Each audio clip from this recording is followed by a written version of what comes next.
Distinguished Lecturer in American History for the 2021-2022 academic year. It is our privilege this evening to have Dr. Peter Hahn to share a lecture with us. Dr. Hahn is an accomplished research scholar. Professor Hahn has published 7 books on the history of American diplomacy in the Middle East. Most recently, Mission Accomplished, the United States in Iraq since World War I, and Historical Dictionary of U.S. Middle East Relations. He's also written scores of articles, essays, and reviews. Professor Hahn has conducted research in the archives of the United States, Israel, Britain, and France. Delivered scholarly papers and invited lectures in 11 countries. Consulted with policymakers in both the U.S. Department of State and Justice and with senior officers of the Ohio National Guard, and given interviews to the media on 5 continents. Professor Hahn previously served as the Dean of Arts and Humanities from 2015 to 2021, and as chair of the History Department 2006 to 2015. In 2002 to 2015, he served as Executive Director of the Society for Historians of American Foreign Relations, Schaefer, a professional society of some 1,400 members residing in 44 different countries. He was elected by the membership to be the president of Schaefer in 2018. In 2010, Ohio Governor Ted Strickland appointed Professor Hahn to a 5-year term on the State of Ohio's War of 1812 Bicentennial Commission. Professor Hahn has advised or co-advised more than 36 doctoral dissertations in U.S. foreign relations history.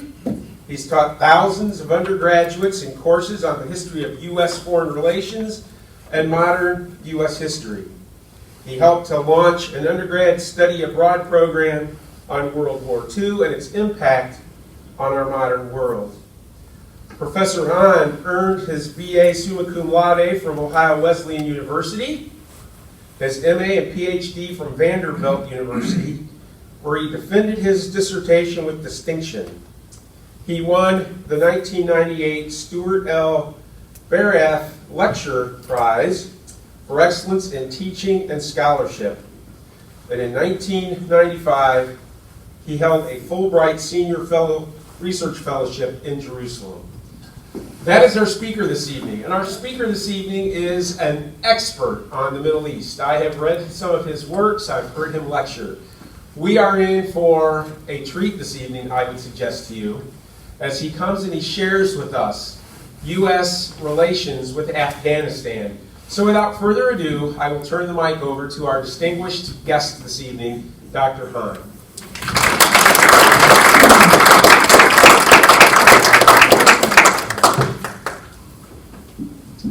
Thanks very much, Dwayne, for that very generous introduction. And thank you to the History Department here at Lourdes University for this invitation to deliver the Distinguished Lecture in American History. I feel honored to be here to meet with your community and to explain to you my perspective on the U.S. involvement in the wars of the Middle East since approximately the year 2000. I decided to structure this evening's lecture around the topic that I've posed at the top of the outline, the U.S. involvement in Afghanistan and in Iraq since 2001, and the subtitle, Wars of Choice or Wars of Necessity. And that's an interpretive question that I will play with through the course of my remarks and that I encourage you to contemplate as citizens of this nation and or of the world. It's on us to hold our government accountable to make good decisions for the benefit of humankind and the benefit of our nation. And so I'd like to tease out the question of whether these wars were necessary for strategic and military reasons or whether they were optional and unnecessary and perhaps better avoided. I'm going to follow the outline that I presented on this screen, you'll see that I'll touch on three broad topics. First is the origins of the U.S. invasions in both countries respectively, and then the contours of the wars in Afghanistan and Iraq, and then their outcomes of Afghanistan and Iraq. I'll toggle back and forth between the two war theaters as a way of trying to establish not only some comparisons between the two theaters where the wars were being fought simultaneously, but also to note some causal connections of how events in one theater of war affected the course of fighting or the nature of strategy in the other theater of war. I'll close with a brief conclusion where I probe the question of wars of choice or wars of necessity and weigh in on some of the deep meaning of these two conflicts that the U.S. has pursued. In terms of the origins of the invasions, let me begin with Afghanistan. A good place to start, I think, in the background of the war in Afghanistan is the 1980s, the long 1980s, as we might say, beginning in December 1979, when the Soviet Union invaded its neighbor to the south in hope of propping up a government there that was friendly to Soviet communist interests. The Soviets moved in suddenly and swiftly, almost like what the Russians have done in Ukraine over the last month. They invaded the country without explicit cause. They announced it was for their own strategic interests. They, unlike Ukraine, they relatively quickly overran the country and occupied its capital and assumed a dominant military position.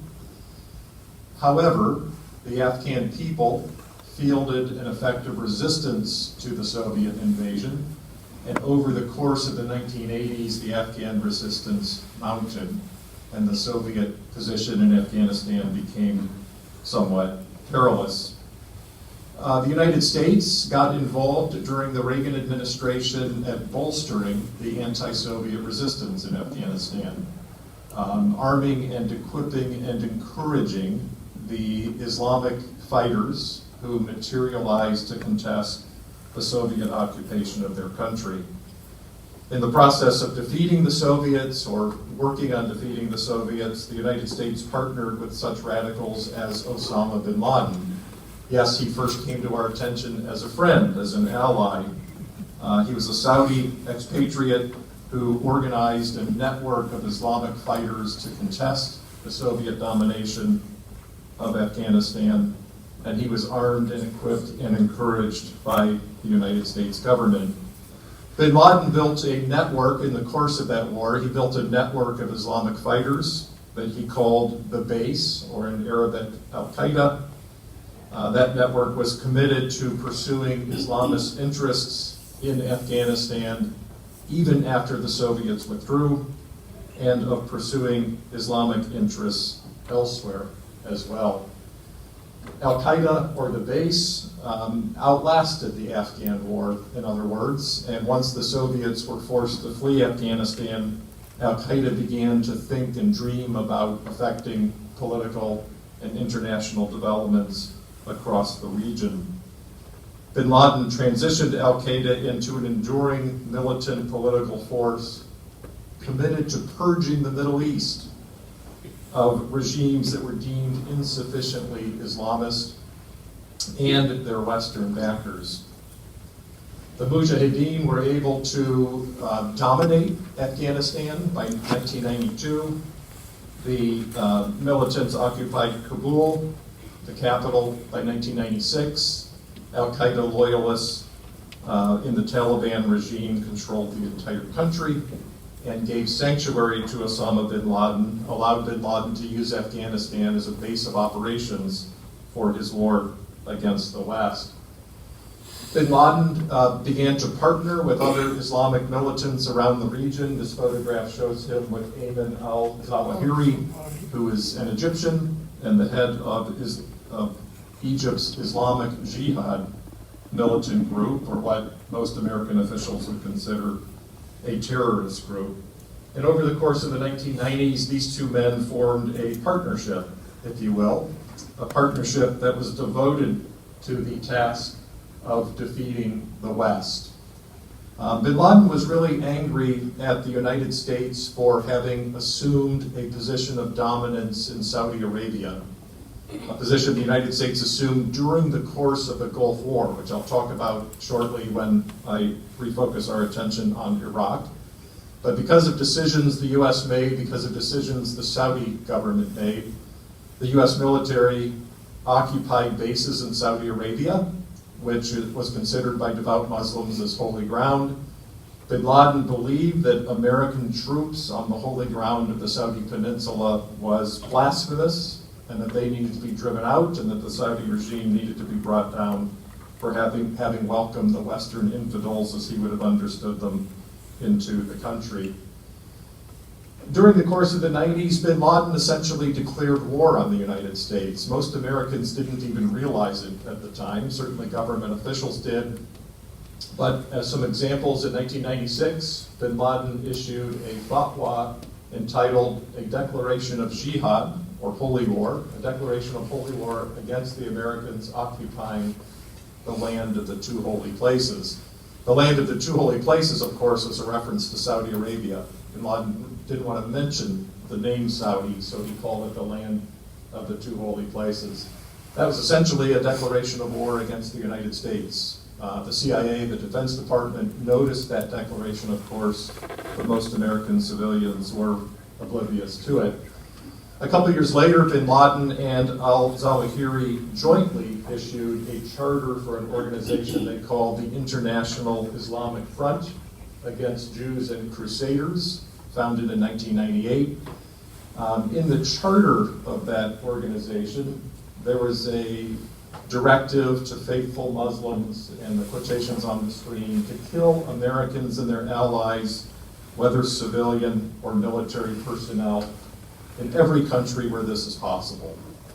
Bin Laden, in other words, did not hide his intentions. He meant to wage war against the unfriendly regimes of the region, those deemed insufficiently Islamist, as well as their powerful American backers like the United States. True to his word, bin Laden began to organize attacks on American interests, both within the United States and overseas. The first major al-Qaeda assault on the United States occurred as early as 1993, when operatives encouraged by bin Laden planted a bomb in the World Trade Center in New York City. Now, a decade later, of course, al-Qaeda would bring down the World Trade Center. This attack in 1993 was the first try, and it was designed to bring the building down, but it didn't quite accomplish that purpose. It was a bomb in a vehicle in a parking garage that detonated. It killed half a dozen Americans. It caused a lot of property damage, but the buildings remained intact. A couple of years later, in 1996, there was an attack on Khobar Towers in Saudi Arabia. It's depicted in the photograph that you can see. Khobar Towers was an apartment building that had been taken over and used by the United States Air Force as a barracks. So this was a conventional-looking apartment building that was serving as a temporary U.S. military base, full of American airmen, of enlisted Air Force personnel who were there on duty in Saudi Arabia, occupying one of those American airfields that had been occupied during the Gulf War.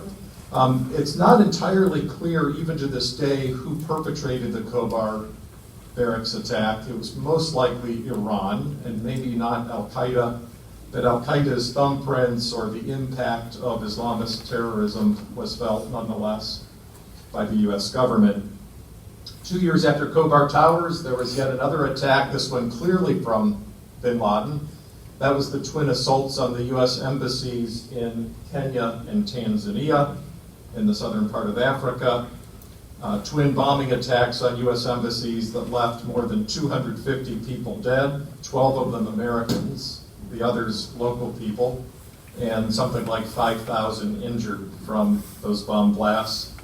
And then 2 years after that, in 2000, al-Qaeda ran a bomb on a small boat up against a U.S. Navy ship, the USS Cole, that was docked in Aden Harbor in the country of Yemen. It was on a routine refueling stop, and a small watercraft pulled up alongside it, and that small watercraft blew up. It ripped a hole in the side of the ship. It killed 17 or 18 U.S. Navy sailors. The ship was saved and eventually repaired, but that was considered by the West as a fairly audacious strike.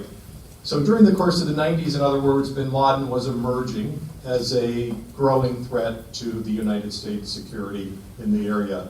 He declared war, and then he enacted acts of war against the United States. The U.S. president at the time, of course, was Bill Clinton. Clinton and his administration organized as effective a resistance as they could come up with to try to stop this al-Qaeda offensive. Clinton relied on rather conventional means like intelligence work and surveillance to try to detect the attacks before they happened. He tried to use law enforcement officials to crack down on perpetrators, to arrest conspirators, to prosecute them in courts of law, using very civil means to try to deal with the threat of terrorism, almost thinking of terrorism as a crime more than an act of war. But the Clinton administration went on to use military means against this al-Qaeda threat as well, because the threat continued to grow, it continued to persist. President Clinton occasionally ordered airstrikes against al-Qaeda targets, often in retaliation for an al-Qaeda attack. He would rain cruise missiles down on a training base or on a factory where al-Qaeda was believed to manufacture weapons all across the Middle East. He also gave his intelligence and military officials a green light to take out, meaning assassinate bin Laden if the opportunity should present itself. The CIA had standing orders that if they could figure out where bin Laden was hiding, it could send in a strike force to try to kidnap him. The Pentagon was eventually given a green light that if you can figure out where he is, you have a green light ahead of time to hit him with some bombs. A couple of U.S. submarines were parked in the waters off the shores of the Middle East with a green light ahead of time to fire missiles if good intelligence came in pinpointing bin Laden's whereabouts. But of course, bin Laden was very elusive. He kept a low profile. He eschewed any kind of electronic device. He knew that the Americans could pick up a cell phone signal, so he didn't use electronic devices. He moved about constantly, knowing that he was a wanted man. He hid in the shadows. Clinton's counterinsurgency, counterterrorism methods were effective until they weren't. They were effective until they weren't, and in fact, al-Qaeda's greatest strike of all came just after the end of the Clinton presidency, in the early months of the George W. Bush presidency, with the dramatic 9/11 attacks on New York and Washington, D.C. Al-Qaeda organized a conspiracy of 20, eventually 19 young men who infiltrated the United States, who got enough pilot training to fly jumbo jets for short distances. They bought tickets on an aircraft. All of you know the story. They stormed the cockpits, commandeered the aircraft, and turned them into weapons of mass destruction aimed at the heart of American empire, the symbols of its military power and the symbols of its economic might. Two of the planes hit the Twin Towers of New York City, bringing them to the ground. The third plane hit the Pentagon and demolished a wing of that fortress.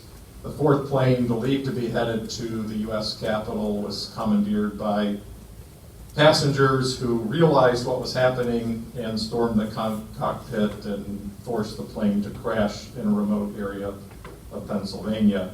For the U.S. government, for the George Bush administration, that al-Qaeda attack was the proverbial last straw, and it triggered the invasion of Afghanistan less than a month later.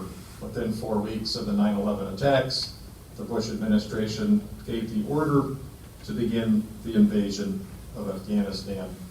Now, to gain the comparative perspective, let me sort of abruptly change gears and try to explain to you the origins of the U.S. invasion of Iraq. This story, I think, begins with the rise of Saddam Hussein, a military officer who had plotted and conspired within Iraq's very complicated political struggle for a number of years, and finally emerged as the top dog, if you will, in the Iraqi political establishment in 1979. Saddam Hussein brought to the office he occupied a militant streak, a bully streak, if you will. He was the guy who knew how to pick fights and how to fight dirty and how to win in the brawling politics of the Iraqi political order. As soon as he seized power, he began to behave that way on the international front. And within a year of his taking power, he ordered his army to invade Iran, touching off an 8-year-long, bitterly contested military fight between Iran and Iraq. Iraq invaded Iran. Iran fell back for a while and then regained the momentum and counterattacked against Iraq. The front line, after 2 years, became very stagnant and became sort of a World War I style trench warfare that was utterly debilitating to both sides. 8 years of fighting, more than 1 million casualties, and an inconclusive end. After slugging it out for that long and at that extent, the two powers sort of agreed to stop fighting and to go back to the status quo antebellum. Well, not long after that war ended, Saddam Hussein decided to pick another fight, and this is one that would put him in the crosshairs of the United States. Saddam decided in 1990 that Iraq would invade Kuwait, its small fellow Arab neighbor to the south. He was pursuing vainglory, he was pursuing Kuwait's oil riches, he was pursuing a sense of justice that while he had been battling against Iranian extremism, Kuwait had gotten fat and happy and rich, and he deserved some of those spoils for Iraq itself. And so he invaded, and his army was big enough and powerful enough that it easily overwhelmed Kuwait and occupied the entire country within a short time frame. And Saddam believed that the war was over. He announced that Kuwait is now the 19th province of Iraq. The war of conquest has concluded, and all is well. Well, as many of you know, the United States government under the first President Bush, George H.W. Bush, decided, as President Bush said, this aggression shall not stand. And President Bush took leadership of a broad international coalition that committed to the idea of liberating Kuwait from Iraqi control. The United States and its allies began with air power against Iraqi targets and followed that up with a ground invasion of Iraq in the spring of 1991 that relatively quickly and easily liberated Kuwait. It's sometimes called the 100-hour war because it lasted a few hours longer than 4 days. All of Kuwait was liberated.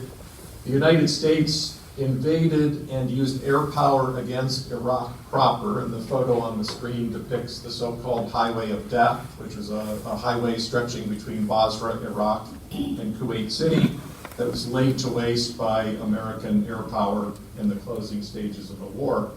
So in the process of defeating the Iraqis in Kuwait, the U.S. did engage in military action within Iraq itself. But President Bush also made the decision not to occupy Iraq proper. He was going to be satisfied with the liberation of Kuwait. He would not invade Iraq for the purpose of marching to Baghdad and deposing Saddam Hussein, but he would encourage the Iraqi people to rise up against Saddam in rebellion. He encouraged the Shiites in the south and the Kurds in the north to rise up internally and overthrow their despot dictator. And they did rise up. They did rebel against Saddam.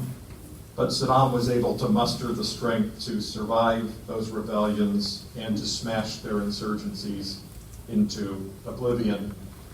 With this strategy of provoking an internal rebellion defeated, the Bush administration then formulated a long-term policy towards Saddam Hussein that is commonly called containment.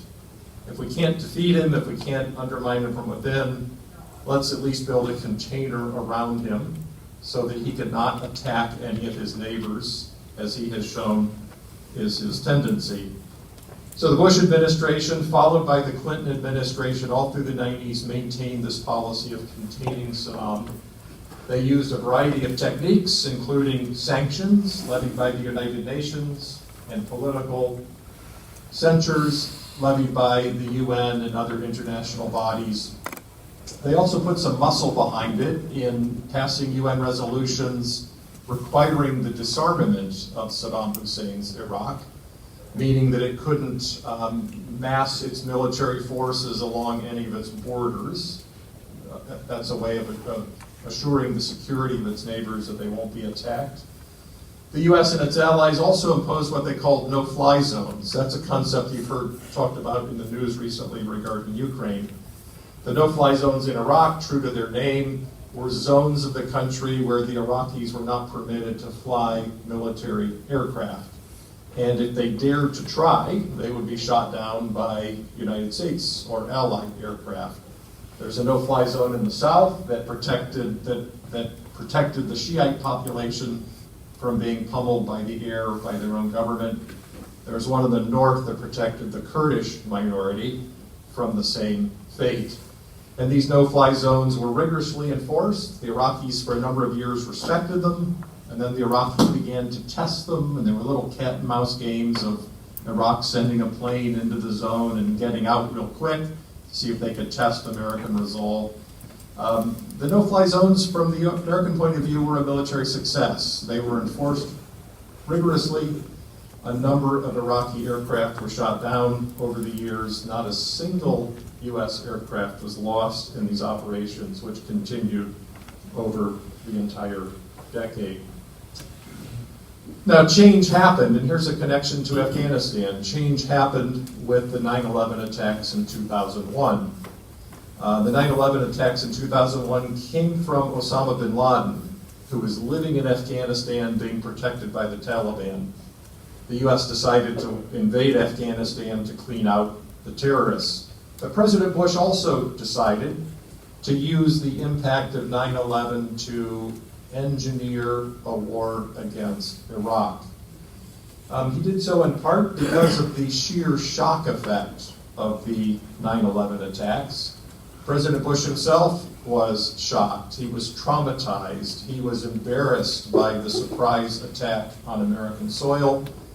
And he was committed to not let that happen again, to go to the ends of the earth to find and root out terrorists like those who had committed 9/11. When he looked at Iraq, he didn't see hard evidence of terrorism, but he feared that maybe terrorists were there nonetheless. He was blind to them before 9/11. He was afraid he might be blind to them again. He wasn't going to take any chances of being caught off guard and having the country attacked from some shadowy network within Iraq itself. The shock effect was also pronounced in terms of the impact of 9/11 on the American people. And those of you like me who are old enough to have lived through that moment as mature adults, no doubt you remember the fear, the panic, the paranoia that swept the country, especially when those anthrax attacks happened in the months following the 9/11 assaults here within the country. There was mass fear about the other shoe that was going to drop, about the next terrorist attack that might happen. And so when President Bush began to suggest that maybe we need to wage war on Iraq as a counterterrorism message, the American people gave him the benefit of the doubt. Public opinion was generally favorable, or at least not unfavorable. And in fact, President Bush was able to get the U.S. Congress to pass a resolution authorizing him to wage war on Iraq in pursuit of counterterrorism objectives. Bush, in fact, sort of campaigned for permission to start this war. He worked public opinion through the Public Opinion Speaking Network, the Public Speaking Network. He and top officials of the administration traveled around the country arguing the case for war. He got Congress to authorize it. He got the United Nations to authorize it. And in the spring of 2003, he gave the U.S. military the order to invade for reasons that were very similar to his rationale for ordering the invasion of Afghanistan about 18 months before. With regard to the second major topic, the contours of the war, and here let me abruptly pivot back to the Afghanistan Theater. As you know, the invasion began in the early months of the George W. Bush administration, a month after 9/11, 10 months into Bush's presidency. He ordered the U.S. military to invade the country of Afghanistan for the purpose of demolishing the Taliban regime and rooting out the remnants of the Al-Qaeda network. The initial invasion was generally pretty successful. The United States contributed massive air power and a relatively small number, 500 or 1,000 U.S. Special Forces. These were elite military troops and CIA officers who landed in the remote regions of Afghanistan and organized uprisings among Afghan resistance fighters who were anti-Taliban. The photo on the left shows U.S. Special Forces on horseback riding into battle with Afghan militant allies against the Taliban. The map on the right shows the points of American and Allied advance. The U.S. and their local allies captured in due course a series of Afghanistan's major cities. Mazar-e-Sharif fell to the U.S. on November 9th. The capital of Kabul was occupied a few days later on November 13th. By early December, Kandahar was occupied by the U.S. and the opposition, and the Taliban folded. Now, I declare the American victory on this slide a partial victory, and I'll walk you through why I define it as partial. Indeed, as I've told you, the Taliban collapsed in late 2001 as the major cities were occupied by Afghan opponents and their American backers. However, Osama bin Laden was able to evade the dragnet. There was a climactic battle at the so-called Tora Bora cave complex in early December 2001, where bin Laden was holed up. An Afghan militant force was sent against him. The American military was held back. Osama bin Laden was able to evade the network and escape into the mountains toward Pakistan before the U.S. military moved in to win the war. So the opportunity to capture bin Laden was there, but it was missed because of an abundance of military caution. Secretary of Defense Donald Rumsfeld declared the end, and I quote, of major combat operations on May 1st, 2003, a statement of confidence that conditions in Afghanistan were sufficiently positive to declare what sounded like a victory. And as he made that declaration, he shifted American resources from the Afghanistan theater to the Iraqi theater. However, another however statement here, bin Laden reappeared by video in October of 2004, taunting the United States and vowing that he was going to take Afghanistan eventually. In other words, the U.S. was occupying the major cities, it had demolished the Taliban regime, but the Al-Qaeda remnants were still there, hiding out in the mountains, living in the shadows. Bin Laden was still engaged in his shadowy conspiracies against the United States and against his Afghan adversaries. So it looked like a military victory for the U.S. on the surface, but the enemy was not vanquished, and the enemy would have time to regroup and fight on another day. The U.S. government had to face the task of what to do to try to stabilize Afghanistan, what to do to solidify its partial military victory. And the Bush administration decided that one important step to take was to promote democracy, to try to build Afghanistan into a Western-style democracy in hope that the people of the country would rally around it and would voluntarily choose to follow democratic pursuits instead of the siren song of Islamic fundamentalist militancy. A series of diplomatic steps was taken to create a democracy in Afghanistan. As early as December 2001, the international community organized a conference at Berlin, Germany, that established an interim Afghan government under Hamid Karzai. Several months later, in mid-2002, Aloya Jirga, which was a democratic town meeting style council of Afghan elites, met and affirmed Karzai as the interim president of the country. Then steps were taken to have written and approved a constitution approved by referendum.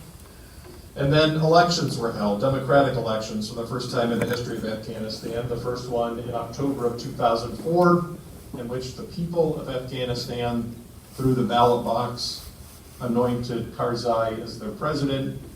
And in 2015, they held parliamentary elections. So steps were taken to create, out of thin air, a democratic government and to put it into operation. Another part of the strategy of stabilizing Afghanistan for the long term was to internationalize the effort to stabilize Afghanistan, to internationalize the war effort. Here, the United Nations got involved in creating something called ISAF, or the International Security Assistance Force. This was a coalition of powers around the world, all committed to the stabilization and future security of Afghanistan. By 2003, NATO, the NATO Western Military Alliance, took a position of primary authority within ISAF. By 2006, ISAF grew to 65,000 troops from 40-some countries. A few years later, it hit its high water mark of 130,000 troops from some 51 countries. All of those partners fanned out across the country to provide military security and also to provide advice and counseling on economic modernization, on human rights, on civil rights, on education, on agriculture, to rebuild the infrastructure of the country, etc., to try to work as a team to bring Afghanistan up to a standard where it could someday survive and thrive on its own. Unfortunately for this dream of the US government, the Taliban and Al-Qaeda were still out there. And in fact, the Taliban was able to resurge and to establish itself as a force to be reckoned with by 2006. The summer of 2006 was an especially grim moment as Taliban military power reemerged, manifest in a sharp spike in attacks, terrorist attacks, car bombs and assassinations and killings in Kabul and in other major metropolitan areas around the country. The Taliban perfecting the technique of remote control bomb or roadside bomb or suicide or car bomb. And as the Taliban resurged, it was able to exploit cracks in the Afghan system, like limited competence and corruption in the Afghan national government. They were able to find the weaknesses in the ISAF partners. They were able to exploit the division of labor that ISAF had come up with to find the weak spots in the new state and to exploit them to bring the government of Afghanistan down. This forced the United States to dig in for the long haul, and as the Bush administration ended and the Obama era opened, the US government faced an interesting crossroads. President Obama had campaigned as kind of an anti-war president. He had not been in the Senate at the time Afghanistan started, so he didn't have a record of being pro-war or anti-war, but he campaigned as being anti-war. And he implicitly pledged that he would bring that war to a close and bring the soldiers home and end the prolonged American effort in that country. Once he got to office, his security advisors convinced him not to leave so fast, to try to find a path forward toward victory eventually. So he turned around from his campaign rhetoric of sort of having implicitly promised to find a way out of Afghanistan to briefly redoubling the efforts to stabilize it. Obama ordered, for example, the so-called surge of US troops in Afghanistan, and By the way, in borrowing that technique of dramatically increasing the number of troops, he was echoing what President Bush had done in Iraq a few years earlier, a comparative point I'll return to when I shift back to Iraq in a few minutes. Obama's surge increased the U.S. troop level by about 30,000 soldiers to about 100,000 U.S. soldiers. True to his anti-war inclination, Obama announced that this surge would be temporary. It would last for about 2 years, and then he would de-surge, and he projected that to everyone ahead of time. President Obama also finally found the key to finding and killing Osama bin Laden. Every president since Bill Clinton had tried that. The Obama administration finally figured it out. Intelligence picked up good information of where bin Laden was hiding in a villa in remote Pakistan, and a commando raid was organized to send troops to that villa and infiltrate it and kill Osama bin Laden, and that was done in May of 2011. This photo shows the war room at the White House where Obama and his top team are waiting for word on the success of the mission against bin Laden in Pakistan. President Obama also tried to promote military and political reforms. Here meeting with Hamid Karzai at the warehouse to try to encourage him to liberalize his government, to eradicate corruption, to be more inclusive of Afghanistan's many ethnic and political factions, to try to find a way to stabilize the Afghan government and to bolster its security forces, to modernize and train its security forces so that it can be more self-sufficient. Those reforms were only partially successful.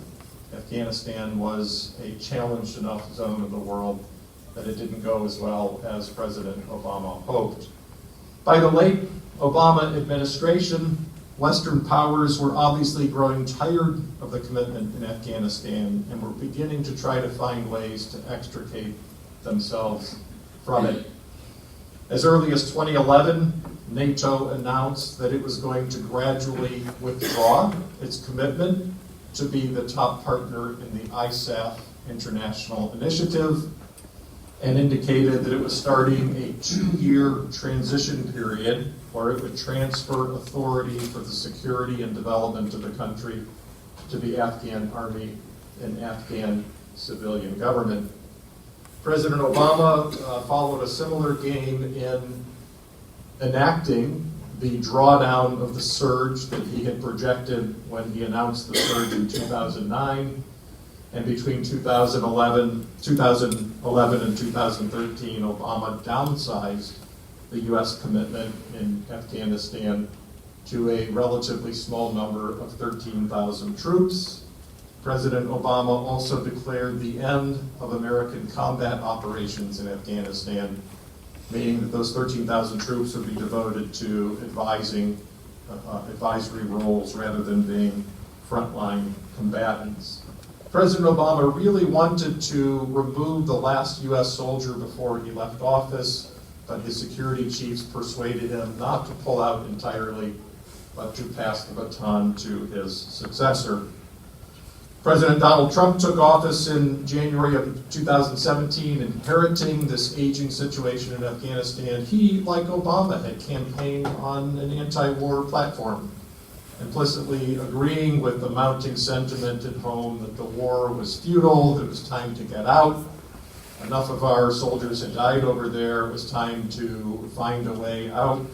And as Trump took office, his initial inclination was to shut down the war in Afghanistan fairly promptly. But the security advisors briefed him early in his presidency and persuaded him not to quit just yet, try one more round of military initiative. And so for his first 2 years in office, President Trump was persuaded to kind of ramp up the military fight, to escalate the degree of lethal military force being used on Taliban and other insurgent targets, and to try to cower the enemy into submission. During his second 2 years in office, President Trump shifted gears, now began to migrate back toward a withdraw inclination. In 2019, he agreed to engage in serious diplomacy with the Taliban to see if there was some way to negotiate a settlement that would preserve the government of Afghanistan to a satisfactory degree and enable the United States to extricate itself from this now almost 2-decade-long effort to stabilize the country. That diplomacy did lead to a tentative agreement that said, on the one hand, the Taliban would promise not to use violence to destroy the Afghan government, and on the other hand, the United States, on that Taliban assurance, would extract its military from the country. But that agreement never really materialized as a formal treaty because there was ongoing violence between the two negotiating partners that would stall or undermine the progress they were making at the negotiating table, and because the Afghan government was not keen on the Americans leaving and forcing them to deal with the Taliban all by themselves. And so they did what they could to sort of undermine the diplomacy, to add conditions to the talks that were underway. Late in his administration, President Trump announced that he was going to dramatically reduce the U.S. force level in Afghanistan to a mere 2,500 troops, and he set a target date of May 1st, 2021, for the final American withdrawal from Afghanistan. Conveniently, perhaps, just after the election, just after the inauguration of the next president, if Trump were not reelected, so that responsibility might be shared. Joe Biden became president in January of 2021, and as he later testified, he immediately realized that Afghanistan was a hopeless cause, that fighting on there had virtually no chance of long-term success. We've been there for 20 years. We've been trying endlessly all these techniques. We haven't stabilized the country. It's time to call it off. Now, he did delay beyond the deadline of May 1st that President Trump had set, but he announced in April that the United States would fully withdraw from Afghanistan by September 11th, and then the U.S. pulled out about a month early, the last of the GIs leaving in August. And many of you no doubt remember the tragic news of last summer of that final withdrawal.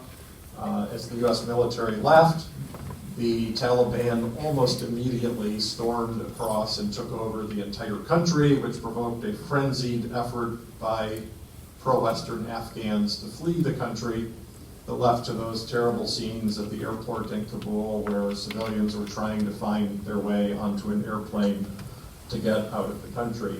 Biden authorized a very short temporary surge of 6,000 troops, not because he intended to stay forever, but just to facilitate as orderly a withdrawal as possible.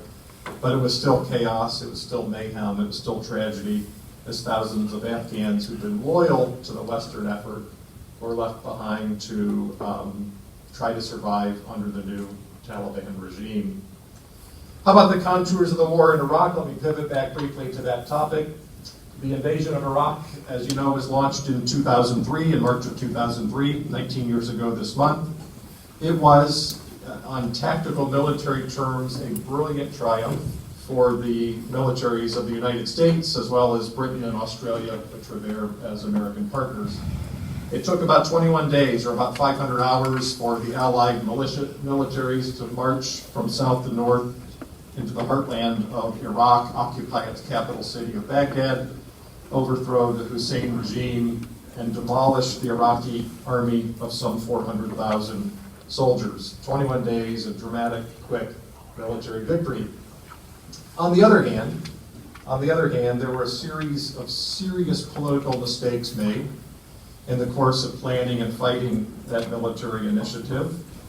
Political mistakes that included an inadequate planning for the post-war period, meaning that the leaders, especially at the Pentagon in Washington, D.C., figured all we have to do is win this war and everything will turn out all right. Or the State Department, they were saying, what about the day after? What's going to follow our victory? And the Pentagon said, don't worry about it, be optimistic, it'll all turn out well. That was a mistake, because it didn't turn out well, and maybe some careful planning ahead of time could have prevented it from turning out so poorly. It also proved true, I think, that the U.S. committed too few troops to the task in Iraq. There weren't enough soldiers there to maintain law and order after the country was occupied, and so crime dominated. Looting was widespread. The infrastructure of the country, the contents of government buildings, every computer in a public building around the country was looted and stolen, and the whole country became a hollow shell in terms of infrastructure as a result. There was also overconfidence in the potential of Iraqi exiles to be brought back from overseas into Baghdad to take over administration of the country. The American plan was to bring in some trusted Iraqi allies who had lived overseas for decades and bring them in, and they would sort of just run the country and everything would be fine. That was a wrong-headed strategy that proved to be a miserable failure.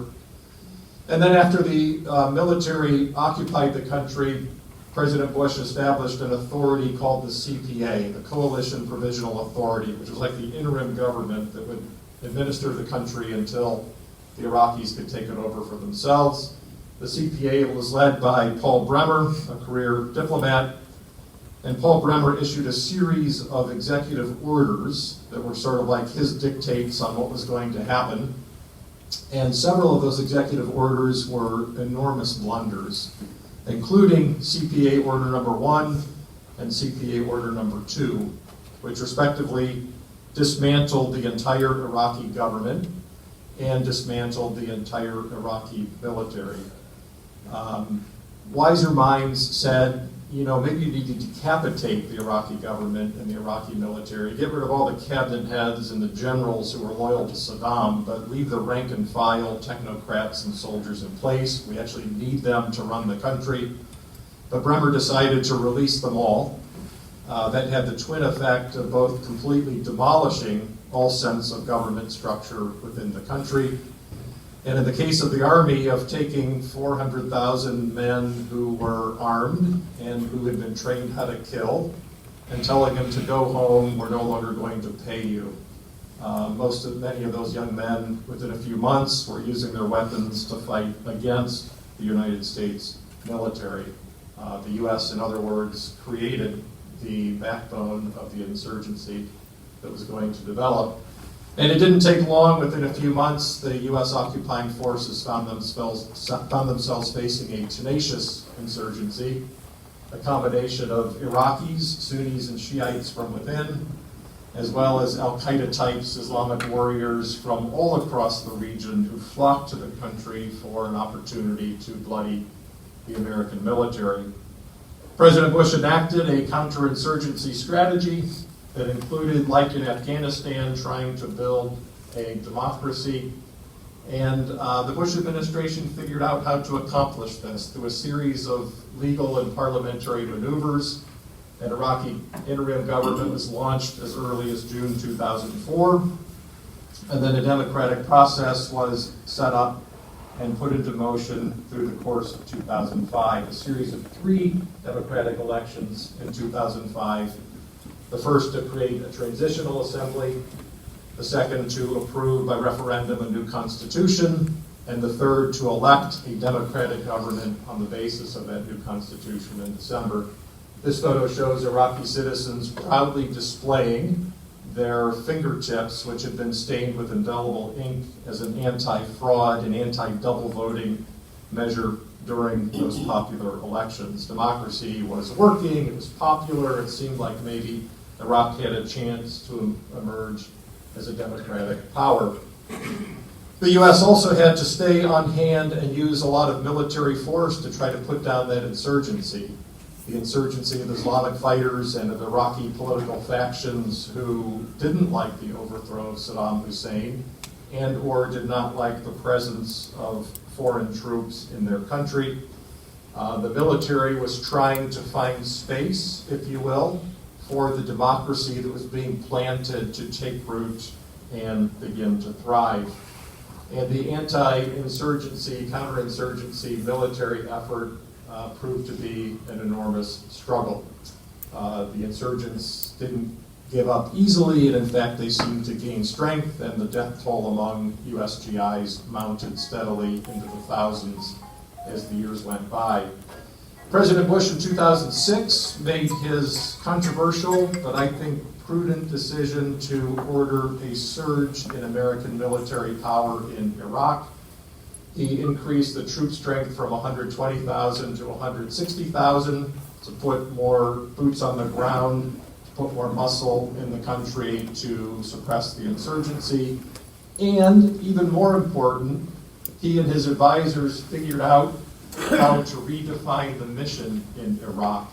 Previously, it had been all about suppressing rebels with brutal military force, but under the surge, the effort was re-engineered, as General Petraeus said, to turn people into our supporters, to win their hearts and minds. Rather than just killing them, let's try to befriend them. Let's meet with their tribal sheikhs for tea. Let's go to schools and hand out stuffed animals. Let's build medical clinics. Let's show the good, positive side of our military presence, and we'll win those people over as our allies rebuilding their country together.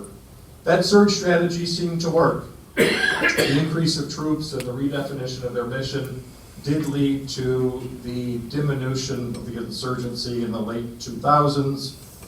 By the time President Obama came to office in 2009, he was confident that Iraq was on the edge of a final stabilization.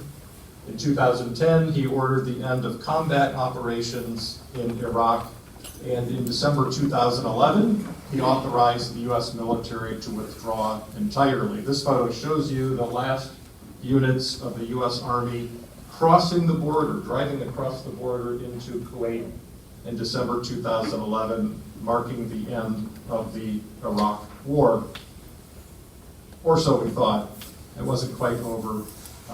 It would prove to be. Within 2 years of the final withdrawal of American troops, Iraq was in the throes of civil war. And then by 2014, this new political entity called ISIS, the Islamic State, or ISIL, the Islamic State in Iraq and the Levant, was taking over large parts of Iraq and Syria. This was an al-Qaeda-like Islamic extremist militant group that was growing almost like a cancer through the body fabric of the Middle East, and a topic of great concern to Western military leaders. That necessitated a decision by the US government to return to Iraq, to send American air power and limited American ground forces back into the country, to partner with the Iraqi army to suppress ISIS, and that suppression of ISIS succeeded by 2017. President Trump decided that he would maintain a limited U.S. presence in Iraq, 2,500 troops. Again, he had campaigned on the promise he would bring all the troops home, but his security chiefs persuaded him to leave a small force there as an American presence and as a crucial monitor on Iraqi behavior, as well as a source of advice for the Iraqi military. Trump also focused on managing political conflicts within the Iraqi government and on checking the infiltration of Iranian covert and military power into Iraq. What about the outcomes? And then I'll summarize with some final thoughts on the question of wars of choice or wars of necessity. Well, the outcome in Afghanistan, any of you who reads the newspaper knows, was pretty traumatic and pretty brutal from an American point of view. Within days of the U.S. departure from Afghanistan, the Taliban had reconquered the entire country, had reversed 20 years of American military presence and experimentation. That was a huge strategic and PR defeat for the United States. The Taliban victory, of course, eliminated the pro-Western democracy that the United States had built so tenaciously from the ground up. It meant the end of Western-style freedoms and civil rights that many millions of Afghans had begun to enjoy. It set the stage for the resurgence of endemic violence across the country, and it raised justifiably the concern that Taliban terrorism of a 9/11 variety might renew in the near future. There were also considerable international repercussions of that collapse in Afghanistan. The Taliban, or extremist prestige in general, was enhanced. The credibility of the United States was questioned around the world. If the U.S. lost after 20 years of war, did the U.S. word, did U.S. power mean anything anymore? NATO was frayed because, Afghanistan had been an international effort. All the NATO powers were there as part of ISAF. And they felt that President Biden withdrew without having consulted them appropriately. They felt victimized by the decision to pull out so quickly in the summer of 21. And many experts have cautioned that the departure from Afghanistan might only have emboldened America's strategic rivals in Russia and China to be a little more audacious. And many have theorized that Putin's invasion of Ukraine was perhaps encouraged by his perception of American weakness as displayed in the withdrawal from Afghanistan. In Iraq, on the other hand, the outcome was, from an American point of view, imperfect but more satisfactory. The elected government of Iraq, the democratic elected government structure, continues to survive. Now, it has problems, it has corruption, it has internal divisions, but it's still in business. ISIS has been checked, although remnants of it are still alive in the shadows. The Iraqi security forces have been able to cooperate to secure the country from within, although they are fragmented and disunified. And the country remains the target of Iranian meddling, Iranian covert activities, Iranian covert support of anti-government militias remain serious threats to the longevity of the Iraqi Republic. Regarding conclusions, were these wars of choice or wars of necessity? I'll share with you some brief observations and then welcome your questions and comments. I think one can make the case that, comparatively at least, the war in Afghanistan could be defined as a war of necessity. Now, I leave the question mark on the screen because there's plenty of room for discussion here. But one could make the case that that war seemed necessary, or at least the most necessary of the two. After all, there weren't many diplomatic options for dealing with the threat of terrorism coming from Al-Qaeda. And in fact, the Clinton administration had warned the Taliban that if you're harboring bin Laden, we're going to hold you responsible for any violence that bin Laden commits. So Bush could say that 9/11 was on the Taliban. They had permitted that because they had been giving sanctuary to the Al-Qaeda leader. Al-Qaeda had been sheltered by the Taliban. It had waged this increasingly lethal war against the United States. It had inflicted 3,000 casualties against the Americans on 9/11. That was the largest attack ever on the American homeland. Had the United States applied sufficient, robust power, one might argue, counterfactually of course, that the war in Afghanistan could have ended as a success had there been a greater effort than the one actually enacted. In the case of Iraq, my suggestion would be that this was clearly, and certainly by comparison, a war of choice. In my judgment, the Saddam Hussein regime in 2001 to 2003 was menacing and was troubling, but was not a dire threat to the security of the United States. I can understand why President Bush considered it necessary to attack the Taliban. I didn't agree at the time, nor do I agree in hindsight, that the decision to invade Iraq was necessary. I think that was a war of choice by President Bush. Saddam Hussein was in his box. He was being contained. The containment policy was rickety, but it was working. It was still working effectively in 2003. Saddam Hussein did not have weapons of mass destruction. Many people thought he did, but it proved true that he did not.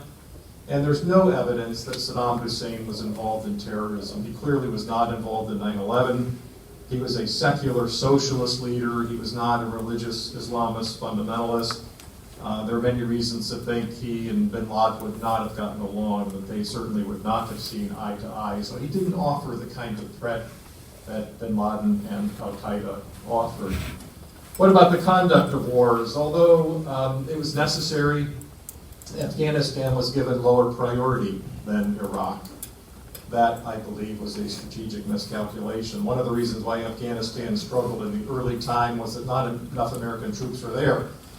And why weren't there enough American troops there? Because Donald Rumsfeld was holding them back to divert them to the Iraqi theater. By contrast, although unnecessary, Iraq was given a higher priority for resources. There's some irony here, of course, in that the United States gave less attention to the war of necessity, which it lost, and the United States gave more attention to its war of choice, in which it achieved an acceptable outcome for now. And let me conclude just by pointing to the costs of the war. I'm not going to read these casualty numbers to you, but you can note them to the extent that you wish. The final point to say is that these wars were costly to the U.S. military, to the American people who sent that military. They were especially costly to the people of Iraq and Afghanistan.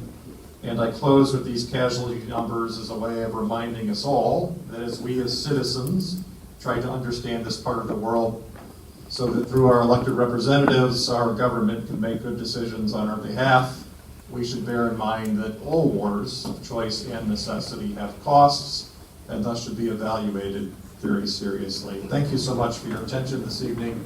I will be happy for as much time as we have left to take questions. Thank you.